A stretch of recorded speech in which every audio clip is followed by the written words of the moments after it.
and this is a lot of work. Now, if you want to get a hold of me, the best way to do that is to contact me at bruce@Iot-Inc.com. So I'm going to go into the presentation now, and as said, we're going to go through it. I think probably just with the structure of how we're setting it up, that we'll probably answer questions later, but I'm going to go through the presentation and then talk about why you should not be developing a connected product, why you should not be developing a smart product, and why you should be developing an Internet of Things product. So let me go back to the presentation.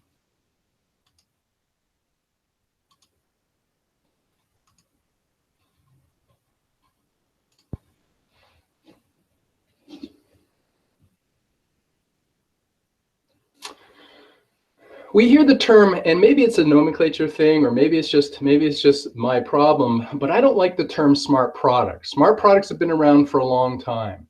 Connected products, as I demonstrated, we had a connected product. I was actually using an iPhone 1 at that time, and I was controlling it on my iPhone 1 and demonstrating connectivity that many years ago. Sometimes people call them smart connected products, and again, I don't think that really drives home the value of the internet. So what I like to talk about today is an internet product, or an Internet of Things, a product, and what we can do to bring the whole force and power of the internet onto the product.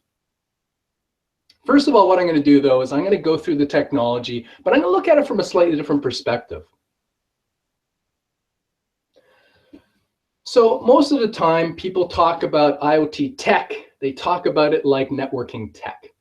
You know, they look at the layers, we go all the way from the hardware to the app, and effectively what you're doing is you're just viewing protocols. You're looking at see where the packet is going, but in particular you're defining the product as a series of different protocols or standardization or layers that are taking you from the data from the sensor all the way to the application. I don't think this is very illustrative, and specifically when you're looking at it from a business perspective. Now, I know most of the people in the audience here are in startups, and they're trying to look at their product, developing their product, maybe it's an Internet of Things product, and what I want to recommend is not looking at your product, at least from a business perspective, not looking at your product from this point of view, but looking at it from a slightly different view. Now, when I work with my customers, we often will bring in design firms. Now, these are often coming from the mobile world, and they see an opportunity in IoT, and so they have the experience in the front end, which is generally the mobile app. They have experience in the back end, and they have the enabling technology in between. Now, I think this is a better perspective, but again, it's not really going through from a business point of view. I like to look at it a little bit differently. I like to break up the IoT product into 4 parts, 5 if you include the security. Most important at the center is what I call the software-defined product.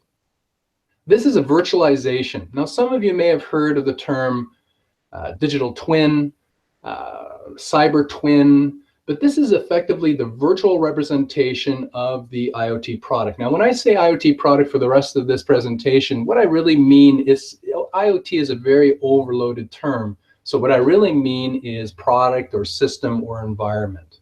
But all the time, in all situations, the technology is the same.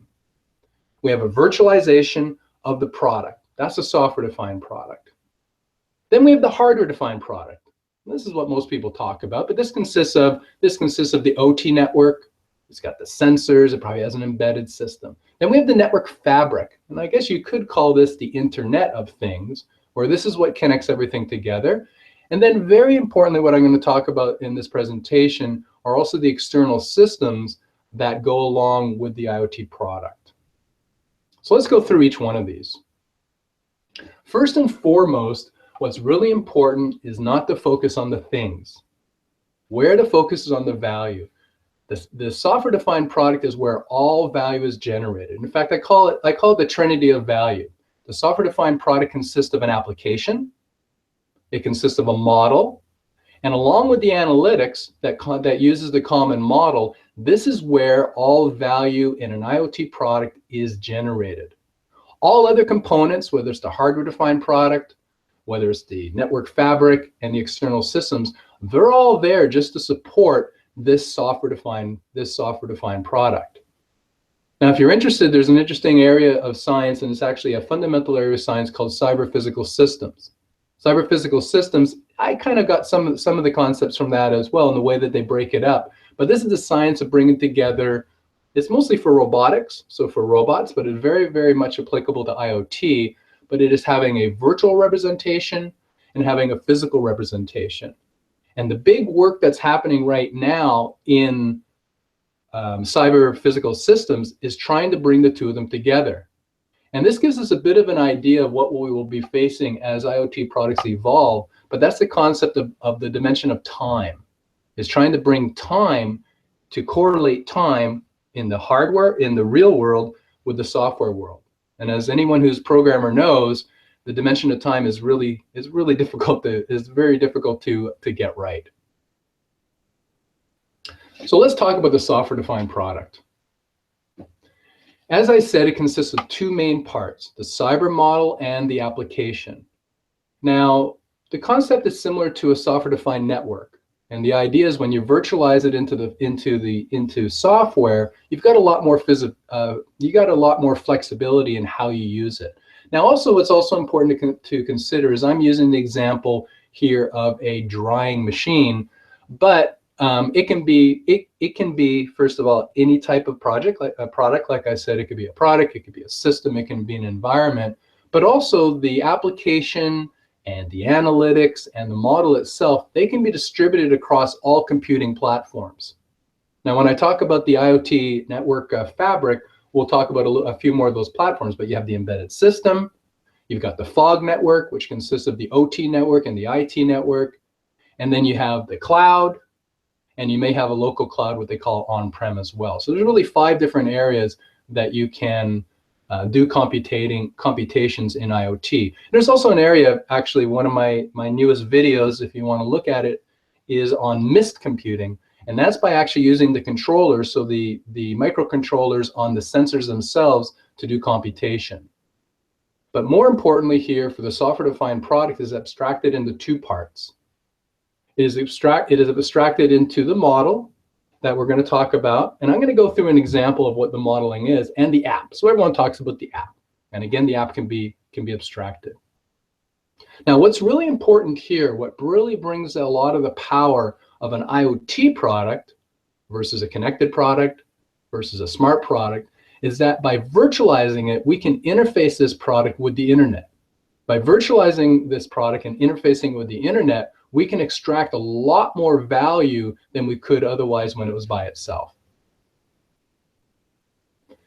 Now, modeling is something that's probably not new to a lot of people in the audience. You know, we've had models for many years. In fact, I started my career doing computer graphics. We were doing computer graphics. I wrote tools that people that animated dinosaurs for the first Jurassic Park movie, for example, were using. And we used models. We had a number of different types of models. The models that I worked on were the geometric models that describe the outside surface of the dinosaurs, for example, or they were cars or whatever the case may be. We also have functional models. So some of my clients, when I go and I see them, they go, well, you've had models for a long time. You know, it's a cause and effect model. One of them is a connected aircraft project that I'm working on, where they model effectively the aircraft control system. So modeling is not new, but what's new here is that we're applying the modeling to the value that we're trying to create with the IoT product. Now, there's 2 different types of modeling, and not to get too deep about it, but there's parametric modeling and non-parametric modeling. Parametric modeling is using our physics, is using our mathematics to represent something. But when you start getting into the real world, it gets really hairy really quickly, meaning that it's really difficult to simulate the real world with these, I guess, mathematical formulas that we learned in university or even before that. So really in IoT, and we're going to talk about analytics in a few minutes, we're using statistical models, and these are called non-parametric models. The application is what you would expect. So this is where the product intelligence is. It also controls the network. It orchestrates the data. And remember, what we're trying to do is do something interesting with the data. So I'm going to say this the first time, and I'll probably repeat it a number of different times throughout this talk, but all incremental value from an IoT product comes from transforming its data into useful information. So transforming data into useful information. So this really is an information technology. But more importantly, we have to look at everything that we do from our IoT perspective in terms of value. It starts out with what value are we trying to create. Then what information do we need to gather to create that value? Then what data do we need to create the information to create that value? Then we can get into the hardware, then we can get into the software, then we can get into the actual things, and everything else, like I said, is really just feeding that data to the model and then to the analytics. So this interfaces with the analytics at external systems, and again, it can be distributed across many different computing surfaces. So now I want to deep dive a little bit and go into an example to try to really demonstrate the difference between a connected product, or say a smart product, and a IoT product. So the first thing that you do, and this is a process called value modeling. So the first thing that you do is you define your value proposition.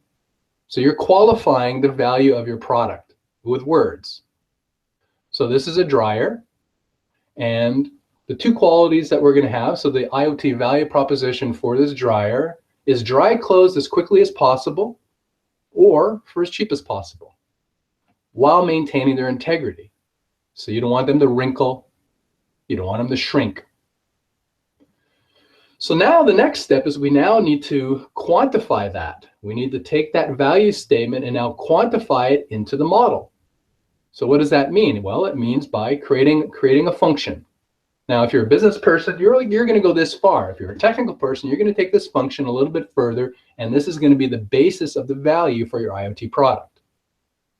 So as I was saying in my demonstration 8 years ago, when I was in Tokyo, and that was just a fun story, but we were doing this type of connectivity, remote control connectivity, many, many years ago. And when I fast forward to today, and I look at the value, the incremental value that provides, it's actually relatively low. So in this example, if I could maybe turn on and off my dryer remotely with my phone, I guess that's okay, right? I mean, that's something. Maybe my phone tells me when my load is finished. I suppose, for me, that doesn't really get me that excited. But when we start looking at what can we do with IoT, here's two good examples. So the first one is I want to put my clothes in and press a button, and they're going to dry it as fast as possible. And it doesn't just mean that it's just going to run at one speed. Or I want to push the button and it's going to dry it for the least amount of money as possible, meaning that it will take into account the electricity usage. So let's model that. So what we have at a very high level is we have time, which is as quickly as possible, or energy, which is as cheap as possible, as a function of a few things.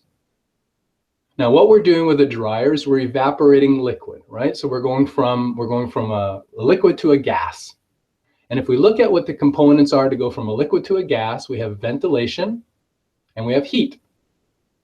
Now, the reason ventilation is important is that you can see you don't need heat to dry clothes. You can put your I don't know if people still do this that often. They don't do it around here, but you can put your clothes on a dryer, on a closed line outside, even if it's cold, even if it's windy and cold, and then the air brushes off the H2O molecules from the surface of the clothes, and then new H2O molecules go back to the surface of the clothes, and they're blown off again.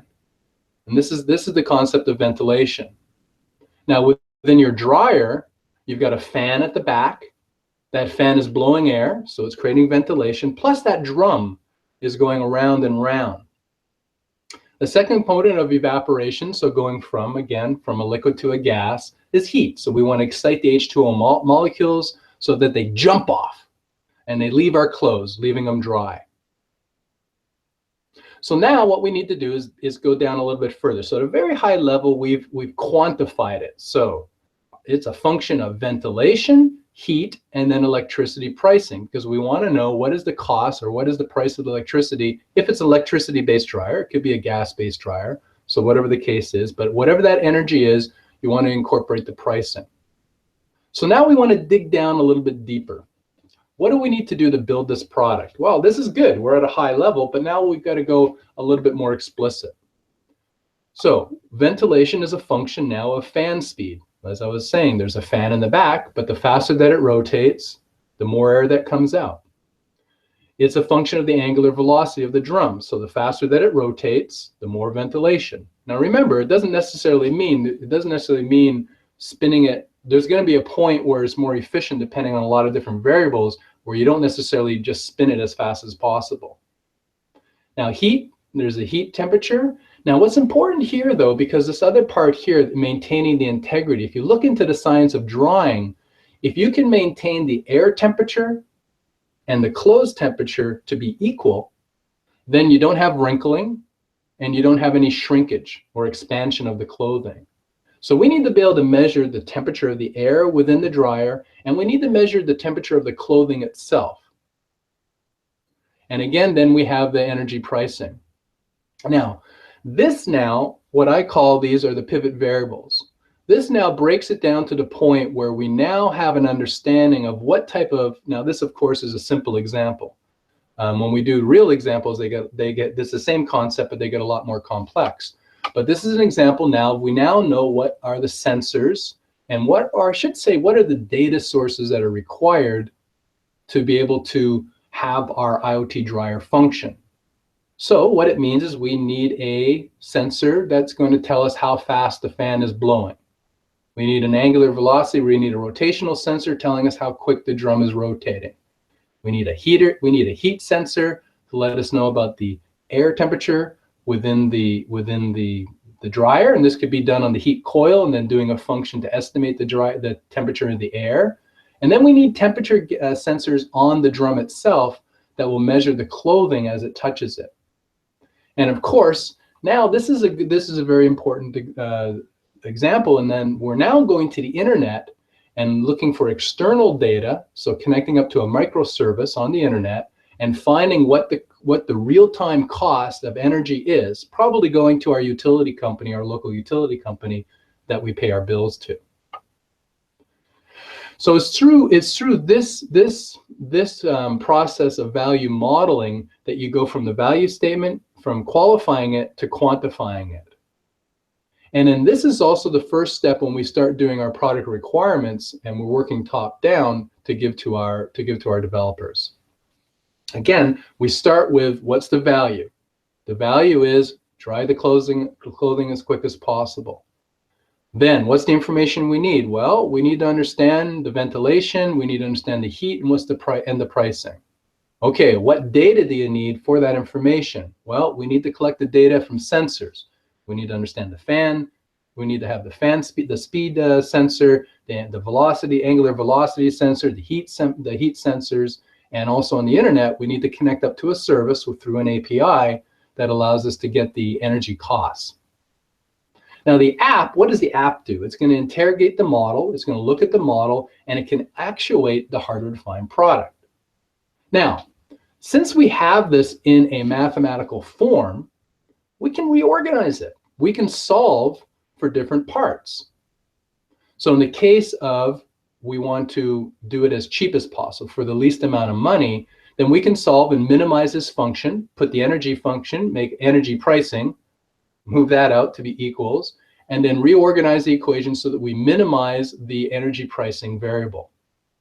We can also do it for time. In this case, it's set up this way initially, but we minimize the variables. Now, I got to remember, these are different variables now, and they're in a mathematical form. So we can do some analytics, which I'm going to talk about in a minute, but with our app, we can also reverse engineer it. So we can see through, now we'll go to the next step. In the analytics, the first step that we do is that we build models. Now the model, just as is going to be based at a very high level, going to be based on this concept here. But we start always with the model, and then we need to improve it with the analytics. Now this means relating the variables to an outcome. So let me explain. So we've got situation number one, and we've got, fan speed 1, angular velocity 1, heater temperature 1, drum temperature 1. with the weight of the clothing, which I didn't have in here. So you basically have to weigh the clothing wet, and then you can estimate what the amount of water is in it, and then you do your equations from there. So we then associate that with the time, and we see the result. Yes, it was dried in this amount of time. Then we do it again for another one. Yes, it was dried in this amount of time. We do it from another model. We do it from other countries. And over time, what we do is we build a statistical model that improves our original model by modifying the constants within that equation. So over time, we're building a more and more accurate model. And then what we can do is we can see, once we have the accuracy of the model developed, then we can go through the process, as I said, is reorganize that model to figure out if we press this button, okay, and it's the dry the clothing as quickly as possible button, it will dry the clothes. We can estimate that exact time and how long it'll take through our analytics. And then what's really important is by using actuators, we can modify the speed of the drum. We can modify how fast the fan is blowing. We can modify also the heat variables as well, the heater, the heat that we can control. And by orchestrating all these variables based on our model, we can get that outcome that we wanted, and that is to dry the clothing as quickly as possible. Now with predictive analytics, as I said, we can then look at these models, and then with the input, let's say we put our load in the dryer, and then we can use the predictive analytics to then look at the model and estimate by using signature matching how long it'll take for this load to be dried, and it'll have a display. So I'm not sure if this would be a product that I would necessarily buy, but I could make a pretty good argument that this dryer is a little bit more interesting than a dryer that's just connected to a phone that you can turn on and off. Let's go through the rest of the technology now. The hardware-defined product, this just consists of the dedicated system. So you're going to have a dedicated embedded system on there that's going to control the network. Now this network I'm going to talk about in the next section, but what you have in the hardware-defined product are going to be the sensors. So in the case of here, the angular velocity sensors, the heater sensors, and actuators, so that you can actually change, you can actuate the physical world and make changes to it. It also manages the communication on the OT network, and it's going to have the local security in it. So this is the things part. This is the sensors. This is the embedded system. You're going to be having maybe the app on the embedded system, depending on how you write it. But it's just really a data collection mechanism. So I'm not going to go into too much detail here, but effectively, you know, when we talk about sensors, it's important to understand that really in IoT we're talking about transducers, which are really what the sensors are, converting some form of energy into DC energy, and then we have the connectivity component of it.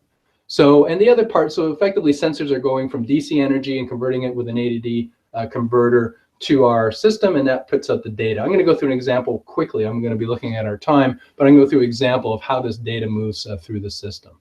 Actuators are the other way around, right? You send a digital signal, a DDA converter then switches it to an analog signal that then actuates in some way or controls the dryer in some way or form. Now, the network fabric, and this is all actually, this is a very short abbreviated version of a workshop that I put on, and it's a 1 and a 2 day workshop. So I generally go into a lot of details. I got to talk a little bit about protocols, but I'm just going to go very high level here just to go through the different components of the network fabric. So the first one is that we have the fog layer.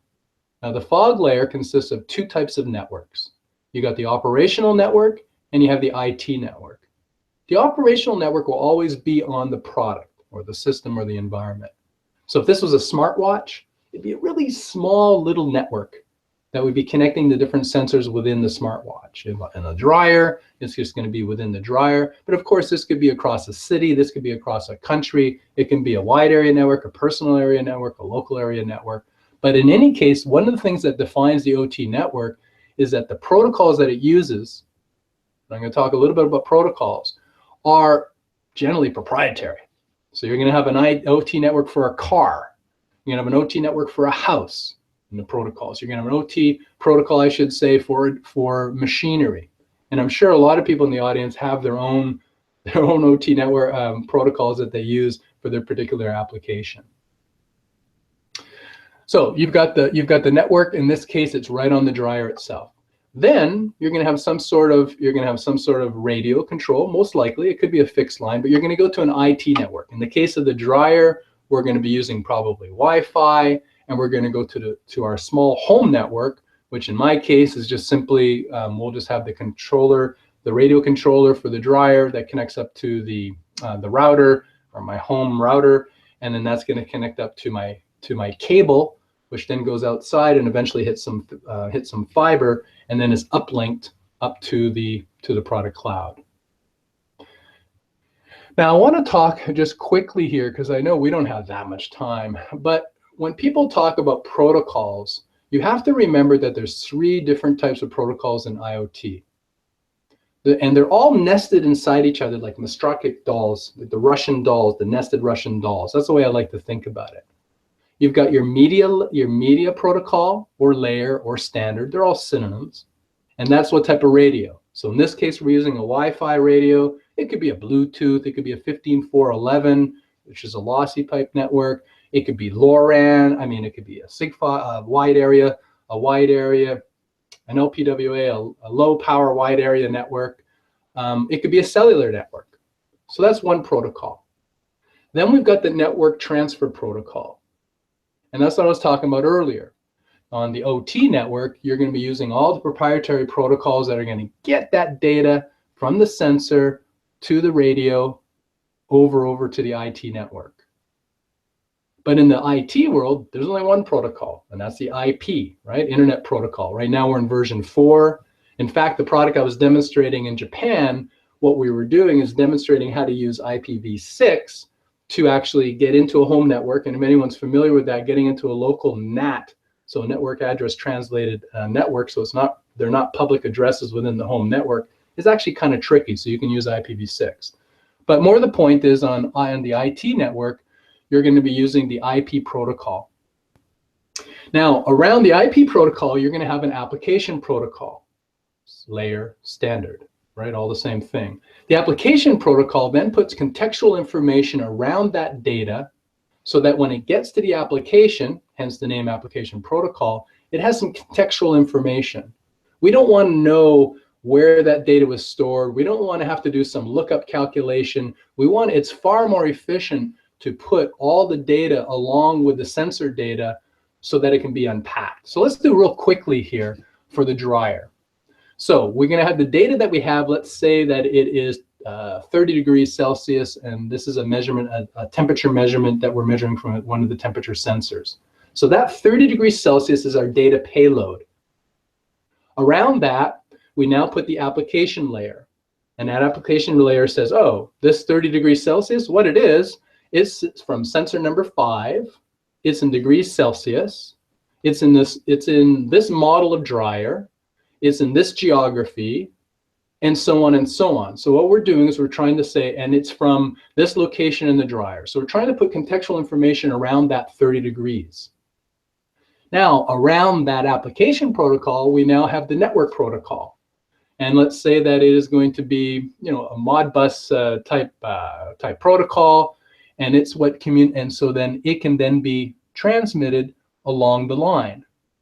Then we wrap it around that network protocol. Around that, we wrap around our media protocol. And that effectively allows you to communicate it over the air. So to be able to transmit over the air. In this case, like I said, it'll be Wi-Fi. So it goes over the air, that 30 degrees, which is in the application contextual data, which is in this network, this proprietary network protocol, which is inside the Wi-Fi protocol, then goes over the air, and it connects up to our IT network. Now and this is one of the problems with Internet of Things right now, is the difference between the OT protocol and the IT protocol, because we're going to have to do a translation there. So we're going to have to translate into IP. So first of all, we get rid of that network protocol, or I should say the media protocol. We throw away the Wi-Fi protocol, and inside there we have the network protocol. Then we say, no, that's not going to work because we're on an IT network. So we have to get rid of that outside shell, and we switch it up with the shell for IP. Now it has an IP shell and protocol, and it goes on our IT network, goes through uphall through the fiber link from my house, up to the product cloud. And in there, now we start getting into our servers, right? So it reaches our servers, it then strips off that network protocol, and in there we have our contextual data that tells us where that 70 or 30 degrees was from and how to use it. And that goes into the application.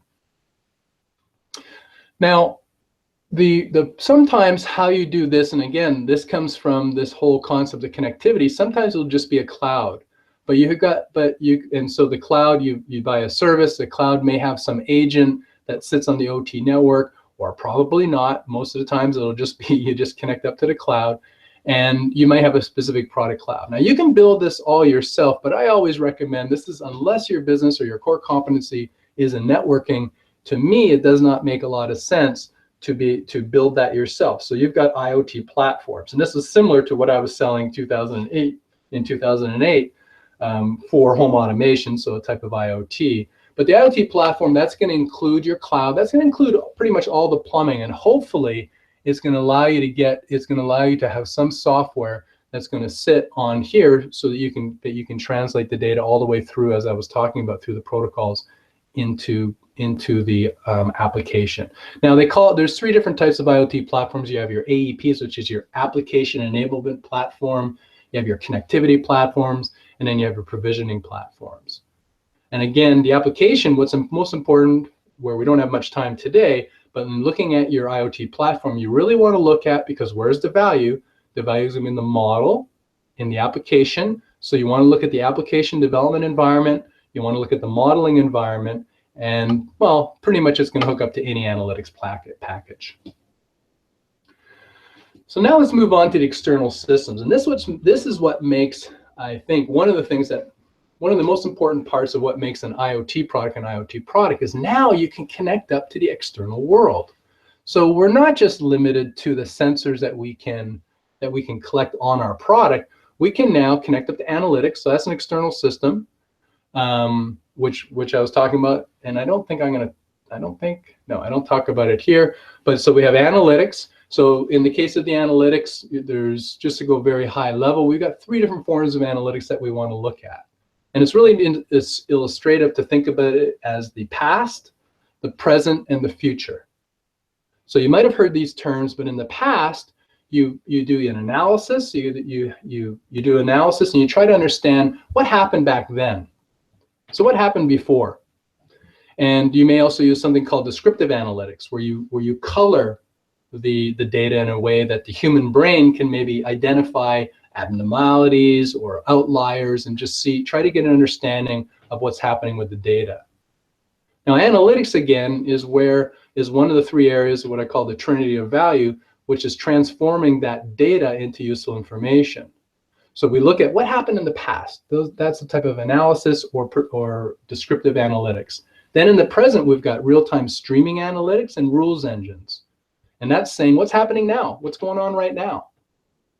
And then looking into the future, we kind of look to the past. And that was the example of the dryer, where we build the model, and then we can see when the variables in that model that I talked about with the dryer, when these variables are in this configuration, then what we've seen before is that, well, it's probably going to break. Something's going to break, or in the case of this example, so that was if you do predictive maintenance, but in the case of this example, well, we believe that when we've seen the variables, so the weight of the clothes, and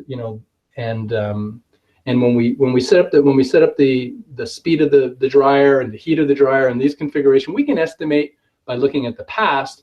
We can estimate in the future that the clothing will be dried in this amount of time. So you've got predictive analytics for the past, and you also have prescriptive analytics, which then goes a little bit further and says, okay, I can see what's going to happen in the past. Now, what I can do is maybe articulate with our actuators. I can change our physical product to make it try to achieve something in the future. So we're going just a little bit further. So we can spend easily multiple hours, and I do actually in my course on analytics, but let's move now to the external data. So external data, this is beautiful. So this is things like weather. This is things like cost. This is things like inventory. This is connecting up to again, information services that are used in the web for software programming that we can now apply to our hardware. And again, this is really important.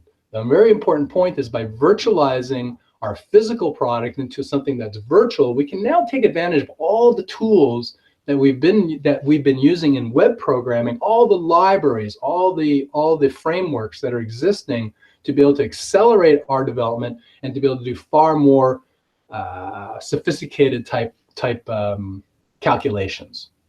So external data in the case of our dryer, remember this was hooking up to our utility company and just seeing what's the cost of our energy, whether that's electricity or whether that's gas. Another external system is a business system. So this is connecting up. In this case, it probably doesn't make sense, but it would make sense for the manufacturer of the dryer, is that I'm a customer and I want to know how often this customer uses the dryer, what way do they use the dryer. So those are two models, by the way. You've got utility models and usability models. And by the manufacturer of this product, they then can hook up that data and put into their CRM system.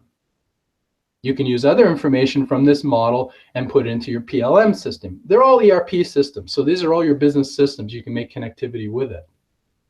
So being able to move that data from the physical into your business systems is very powerful instead of doing it with SneakerNet or when you're typing in yourself. Now another important point here is with an IoT product, you have this window, this 24-hour, 7-day a week window into how your customer is using your product. You can use that to develop it better and to also maintain it better, and to maintain a better relationship, like I'm saying, with the business systems. Now, lastly, and probably most importantly, lastly and most importantly, we can connect up, once we virtualize the product, we can connect up our product to other products. And another IoT product, once it's virtualized, is really just another system. So it's another external system. And this takes me to the last and most important slide. Now, the evolution of IoT technology has been happening is on this path, and I'm going to sort of try to extrapolate where it's going and why I'm trying to make the case to you to think about an IoT product or an internet product versus just a connected product or just a smart product. So we started, and it's not even on the graph, it's out here. We started with dumb products, and that's actually my dryer. The dryer that I have in my house is a dumb dryer. Then we move to a smart products. Okay, so we've got maybe some embedded intelligence, there's embedded system, maybe we do some local computing. Moving along, we have connected products. This is the example I was doing in 2008. I was connecting up to my lights in my office. I was connecting it up to the dryer. In fact, we used to call it the spooky room. So at any time during the day or night, things would be changing in this room remotely. That was 2008. That was 8 years ago.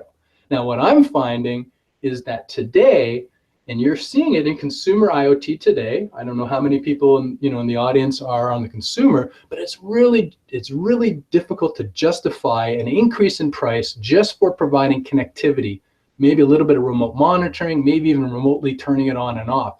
It's difficult. People almost expect that type of connectivity in a contemporary product. That's a connected product. That's something, again, it's so 2008.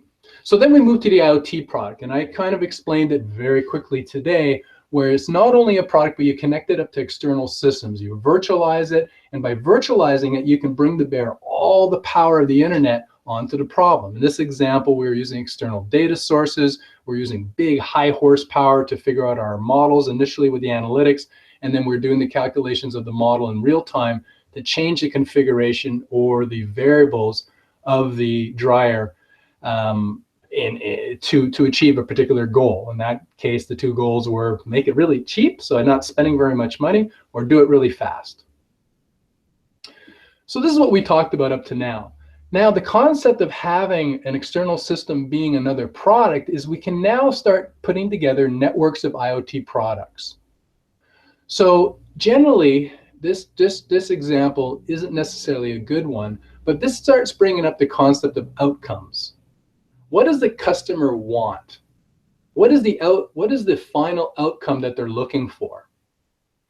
So with IoT, technically, what we can do if we then virtualize our products and make them into internet products is we can connect multiple products together, and we can orchestrate those multiple products together to achieve a particular outcome.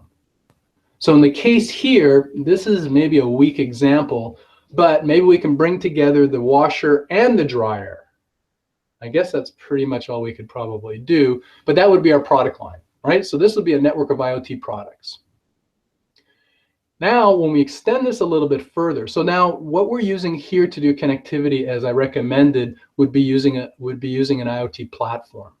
The same case now is when we move to now having networks of IoT products. Technically, it's a network of products. What that means is it's multiple product lines, potentially from the same vendor or from multiple vendors, that are all working together, again, to solve a particular customer problem. Now, I'm going to use an example from one of my clients, and this is a fun example. My client is a third generation mousetrap company. So the grandfather of my particular the two brothers that I'm working with, their grandfather was a Hungarian chemist. He was developing wallpaper paste, and he kept finding that mice would stick to it. So he pivoted his business and he started doing sticky mouse traps. His son, which is their father, grew the business by going into the commercial world and expanding it greatly. And his two sons, who came and took my workshop over a year ago, they read about IoT and they wanted to apply IoT to the mousetrap. Now, the reason I bring up this example, and this is very important now as I shift into business, is that once you start connecting, once you're starting to focus on value, and that is trying to get closer and closer to the customer outcome that they're looking for, certain things happen from an industry point of view, from a competitive point of view, that may change the way that you strategize or the strategy of your business. And in this case, which is really funny, because if we think about, or illustrative, if we think about a mousetrap, people don't want to own the mousetrap, and they certainly don't want to own the mice that are stuck inside the trap. When we talk to our customers, so we developed our IoT prototype, and this is for another conversation, how we roll this out. When we talk to our potential customers, we understood that what the outcome that they wanted was a clean and safe environment, so they could pass inspections. So in this case, this was commercial bakeries who we were talking about, because it's one of the biggest customer groups for our customer. They're based out of New York, for my customer based out of New York. Now, the outcome that they wanted was a clean and safe environment to pass inspections. Well, it turns out that there's actually 3 different industries. Here they are. Well, this represents them, that actually does that. The first one is actually sanitation. We want to keep the environment clean. If we keep the environment clean, then the mice don't want to come inside. The second one is construction. If we maintain our integrity of the perimeter of our environment, so it's just like a fence, just like a wall. If we build a wall, we don't let people in, we don't let the mice in, then that's a good thing. And lastly, and only lastly, is once the environment is clean and somehow that mouse still smelled something that was attractive to him, and he somehow was able to make it through into the building from the outside into the inside, then, well, that's when mouse traps come in, and we want to start catching them. So it's almost like security. So just very quickly, what we're looking at here is 3 different product lines from sanitation, so cleaning systems, product lines from construction, so again, maintaining integrity, and product lines for our catching our mice, or our mouse traps. So what's really important is when we start thinking about our strategy, we look at what the technology can do, and we understand that to be able to achieve that outcome, that desire that our customer wanted, we need to bring together more than just our product. Products are a means to an end. That takes us a little bit to the business models. So in parallel, on the technical side, we have the IoT platform. That's what we've been talking about. The IoT platform can bring together the different components of the IoT product. It can bring multiple products together, and it can bring multiple product lines together. The counterpart is the ecosystem. Don't get them mixed up. People will talk about the ecosystem, but the ecosystem is really the business. It's the monetization is how we make money with the technology. So it's the monetize, it's bringing together the producers and the consumers of the IoT technology and making money from it. So when you start thinking about your business, you start thinking about, well, if we're actually going for the outcome that the customer wants, this may mean we may have different competitors, or we may have certain partners that we want to work with. So that's a topic for another day, but more what I want to leave everybody with here is what we need to do when we look at IoT is we need to look at it from a value perspective. We need to go top down.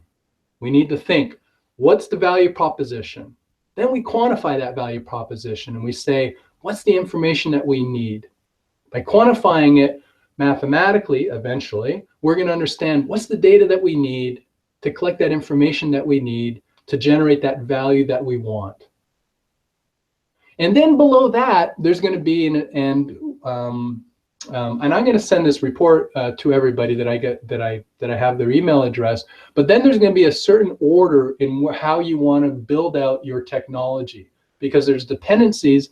Again, there's dependencies between different technologies. For example, a database and an analytics system, but really the dependency on the database, what database you choose, depends on what analytics system you choose, which depends on the information you need, right? So the information you need. So there's a whole level of dependency. So what I want to leave everybody with is that don't think connectivity, don't think smart, think internet product. That's how you're going to be able to generate value. Then think about the technology, how it's going to evolve. That's going to directly then apply and map to your industry, and that's going to help you on how to position your company, what type of partners you should be getting for your company, and most importantly, what type of features, and this goes through the requirements process, what type of features you want to be able to achieve this end goal. Now, even though this may still be 5, even 10 years away, you want to start thinking about this type of evolution for your business, because in any particular time, wherever we are on this time dimension, there are going to be multiple right answers. And so if you have a strategy in place, understanding how the technology is going to move, how the business is going to move, is going to help you make better decisions here. And it's also going to help you decide, do I want to be an ecosystem player? Who do I want to play with, or do I want to develop an ecosystem? Because every single vertical will be developing their own ecosystem. Okay, well, I think that's it before we get to questions. So again, my message is develop an internet product, not a smart or connected product. Now, I will be given I'll be sending you an email if you're interested. I'll be sending you an email with the report that will include this information. And of course, you're able to subscribe at any time, but I do send out a newsletter every 2 weeks. And feel free to contact me here. My podcast was already mentioned, and I'm open for questions. I'll put my my face back on this one for questions. Thank you a lot, Bruce, for these great presentations. Definitely, we got some new ideas on how to define products for IoT.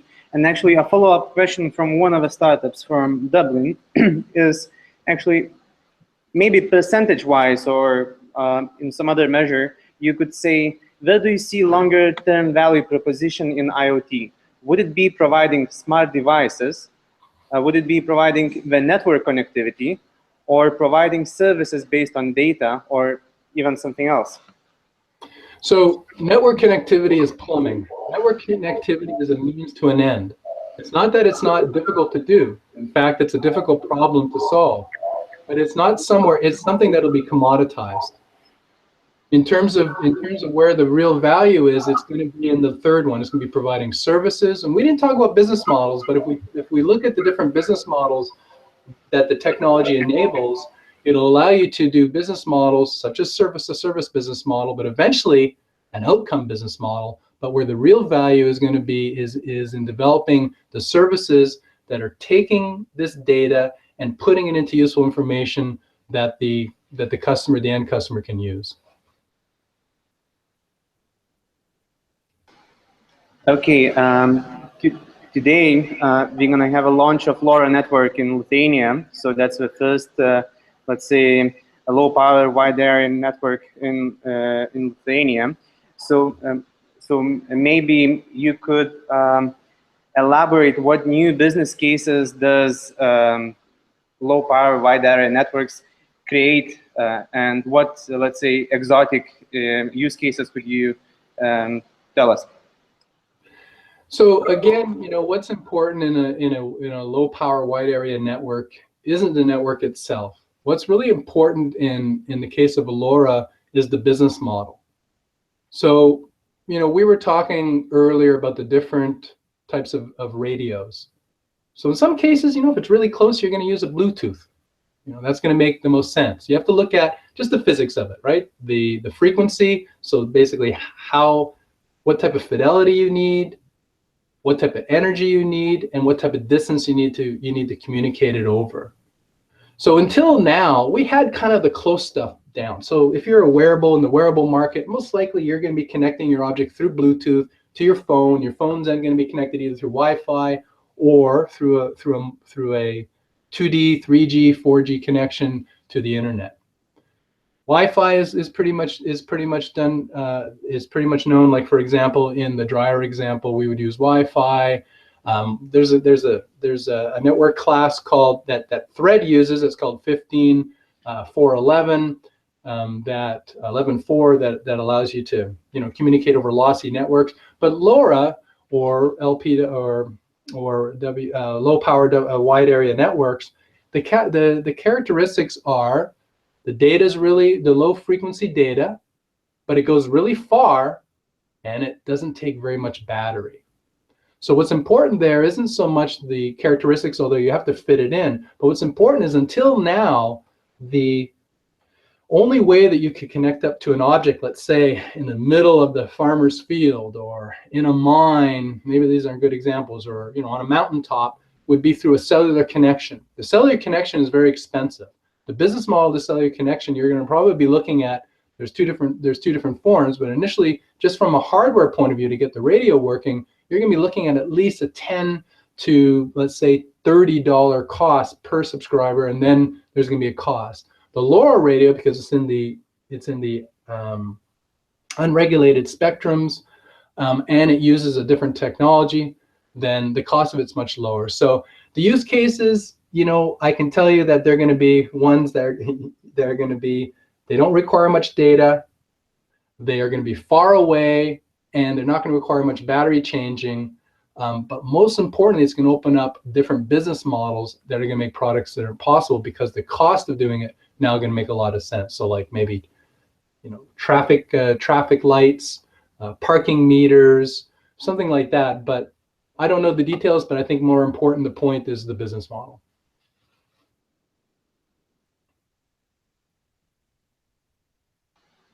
Okay, thank you. And the last question would be, in the foreseeable future, in 1 year, 2 years, 3 years from now, which areas of IoT do you see developing the most? Would it be like autonomous cars, smart cities, wearables, or anything else? What's your opinion?